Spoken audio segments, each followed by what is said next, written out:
Unidos, la tercera imputación contra Donald Trump hace crecer el riesgo de que en las elecciones presidenciales del año próximo haya un candidato condenado por delitos graves.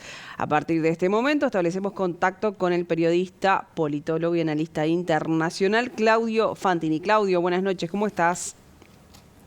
¿Qué tal? Muy buenas noches, Rosario. Buenas noches, Miguel. Un gusto saludarlos. Bienvenido, Claudio.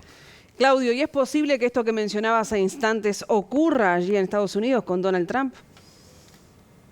Bueno, posible es porque en la Constitución y en la jurisprudencia electoral hay un agujero negro en ese aspecto. Hay una suerte de laguna. Lo único que está en la letra constitucional como requisito para ser presidente de los Estados Unidos es haber nacido en el territorio de Estados Unidos, tener al menos 14 años consecutivos de residencia y tener no menos de 35 años. Por lo tanto, fuera de esos tres condicionamientos, todo vale, todo es posible. Y de hecho, hay un caso histórico muy notable, fue muy llamativo, porque además tuvo de protagonista a un personaje muy significativo en la historia de finales del siglo XIX en los Estados Unidos, el fundador y líder del Partido Socialista de América, Eugene Debs. Él fue candidato estando preso. Estaba en la cárcel de Woodstock, esa localidad de Nueva York que luego sería célebre en los 60 por un gran festival de rock. En la cárcel de Woodstock hizo la campaña electoral desde su celda y le dio al Partido Socialista de América el mejor resultado que obtuvo en todas sus décadas de existencia. Eugene Debs era un sindicalista de Indiana que en las últimas 2 décadas del siglo XIX había estado varias veces preso, pero por el activismo de izquierda y por huelgas que incluso llegaron a ser históricas, como la que hizo contra la empresa ferroviaria Pullman, dejando a Chicago sin tren durante casi un año.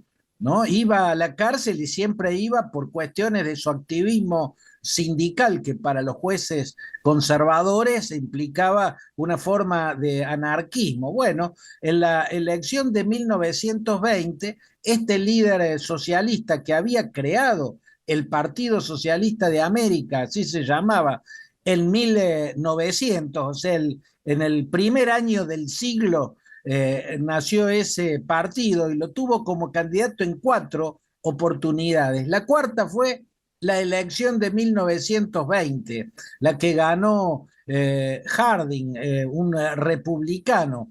Estaba preso por el activismo que había hecho contra la participación norteamericana en la Primera Guerra Mundial. Muchas de las denuncias estridentes que él hacía eran contra el presidente Woodrow Wilson, que había llegado a la Casa Blanca prometiendo no involucrar a los Estados Unidos en ese conflicto europeo y después lo involucró, ¿no? Desde la cárcel hizo campaña electoral y sacó casi 1 millón de votos. Fue el mejor resultado de la izquierda marxista en los Estados Unidos. Por lo tanto, si Eugene Debs pudo ser candidato y si hubiera podido incluso convertir en presidente, también podría ocurrir con Donald Trump.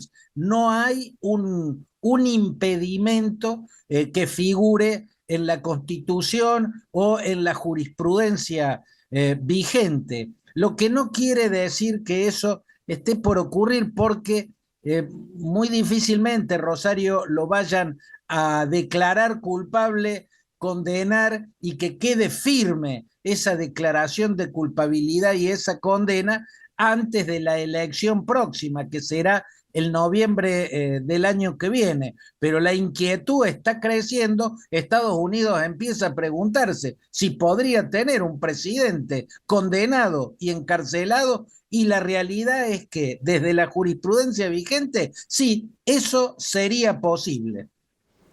Sí, me estaba preguntando, Claudio, lo primero que dijiste y esto último, ¿no? Atando los dos puntos, dijiste, hay un agujero negro, allí hay un vacío legal.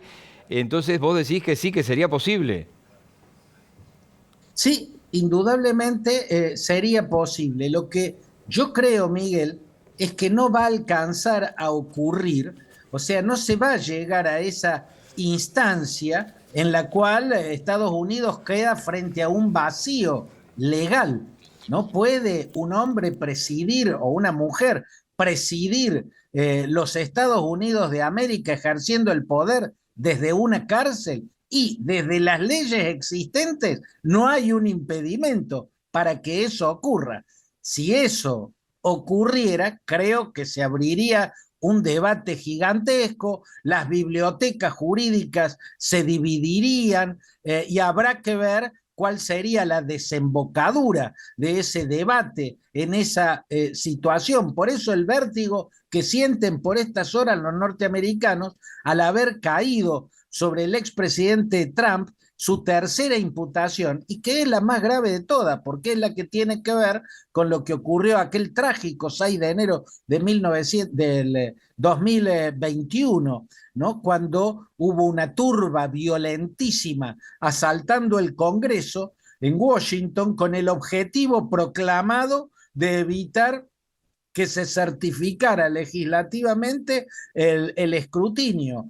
Y estaba a la vista, porque salió por televisión cada intervención, cada silencio y cada palabra del entonces presidente, y eso constituye la prueba de que si no lo estuvo alentando, y es fácil sospechar que lo estuvo alentando, al menos lo permitió, ¿no? O sea, estuvo el propio presidente detrás de una embestida contra el poder legislativo y fue una embestida golpista. Es gravísimo. A eso se suman otras pruebas de sus intentos de destruir aquel proceso electoral por el hecho de que había perdido.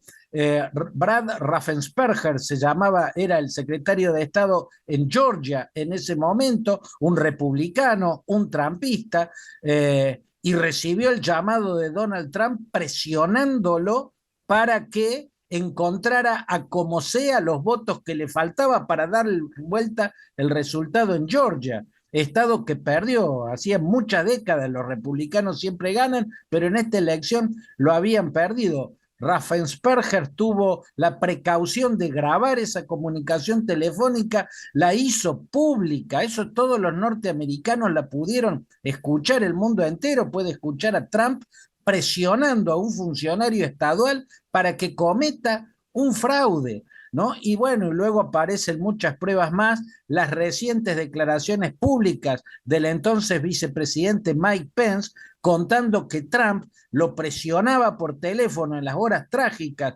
del asalto al Capitolio para que no diera la certificación legislativa al escrutinio. En palabras de Mike Pence, en palabras de aquel vicepresidente, Trump lo presionaba para que viole la Constitución.